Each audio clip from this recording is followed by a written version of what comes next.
This piece of land is smaller than New Jersey.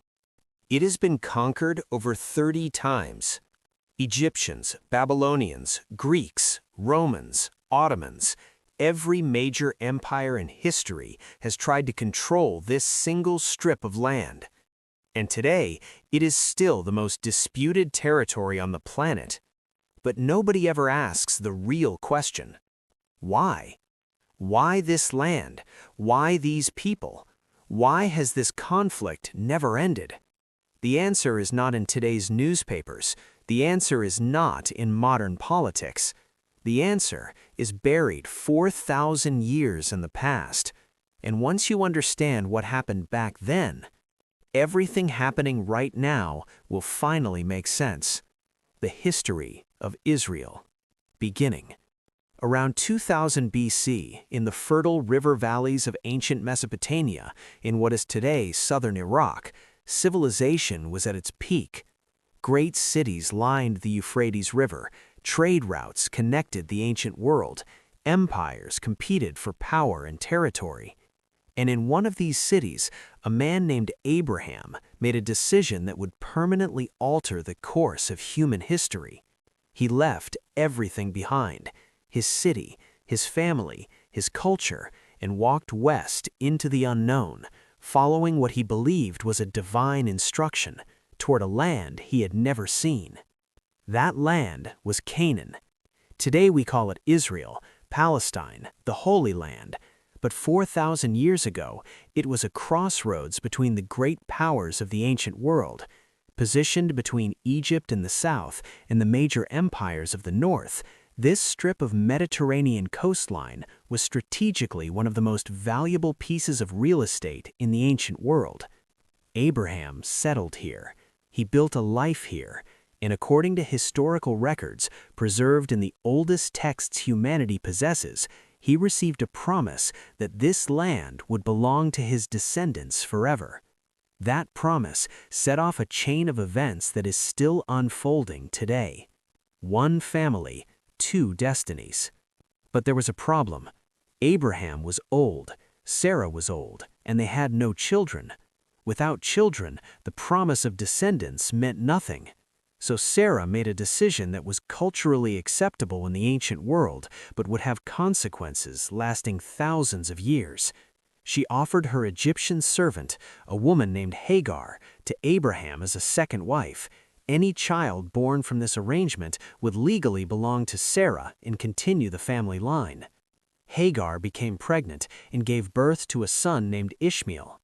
For over a decade, Ishmael grew up as Abraham's only son, his heir, the one who would carry the family forward.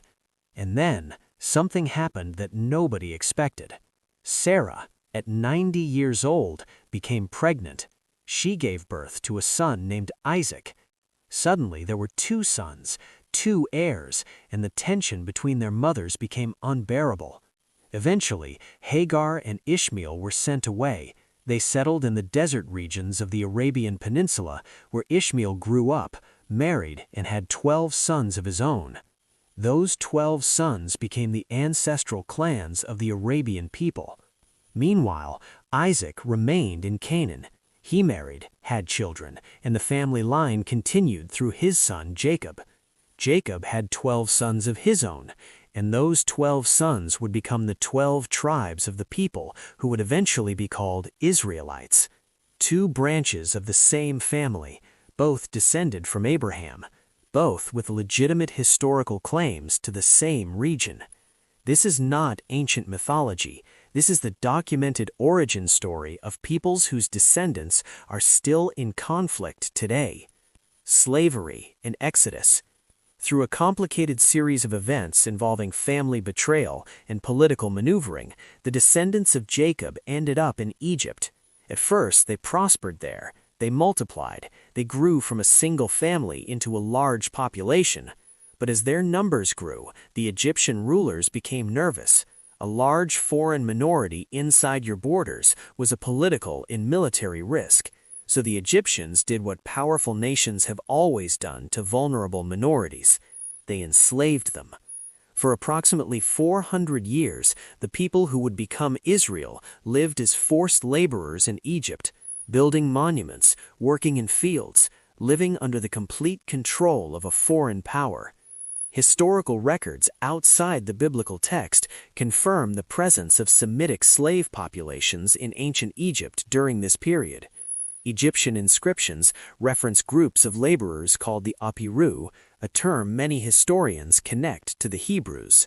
Then, around 1250 BC, under the leadership of a man named Moses, something remarkable happened. This enslaved population walked out of Egypt.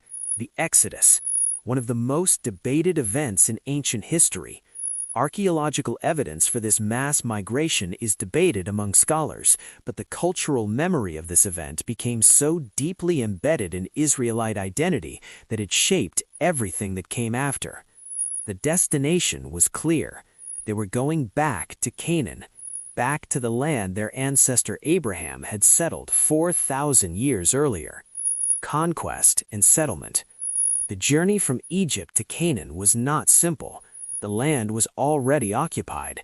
Cities had walls. Armies defended their territory. Different tribes and civilizations had built lives there during the centuries the Israelites spent in Egypt.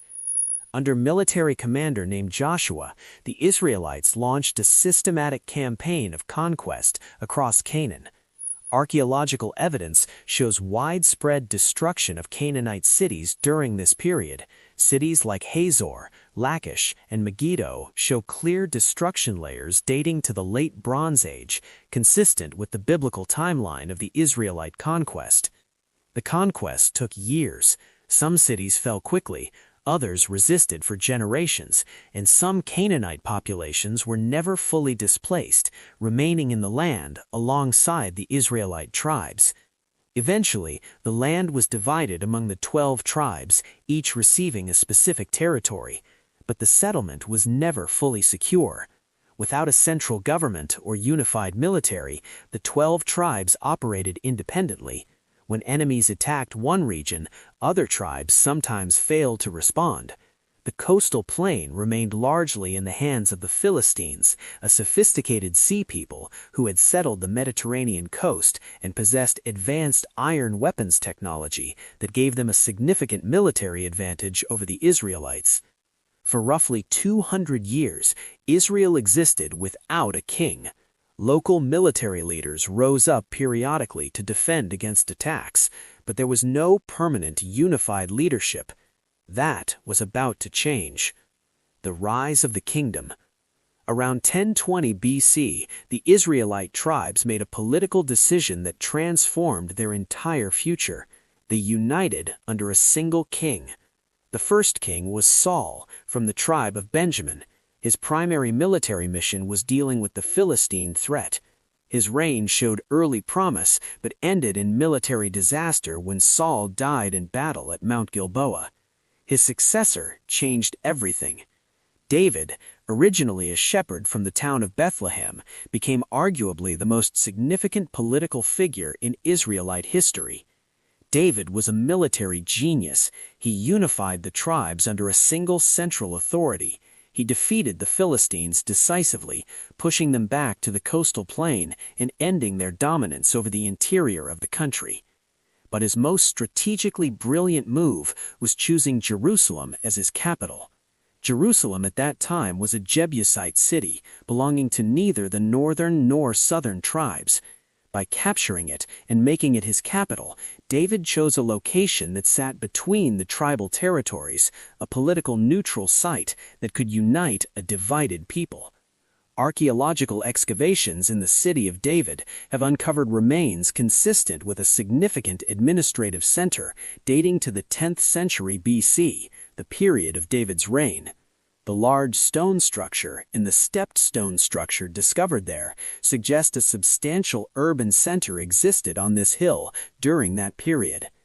Under David, Israel's borders expanded to their greatest recorded extent. Moab, Edom, and parts of Syria came under Israelite control. Trade routes were secured. The economy grew.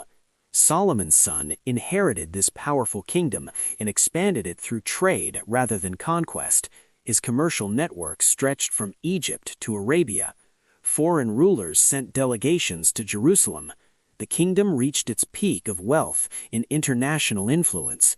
Solomon's greatest construction project, a massive temple built on a prominent hill in Jerusalem, became the central symbol of Israelite identity. That hill, known as Mount Moriah, is today called the Temple Mount. It remains the most contested piece of real estate on earth. Division and decline. Solomon's kingdom did not survive his death intact.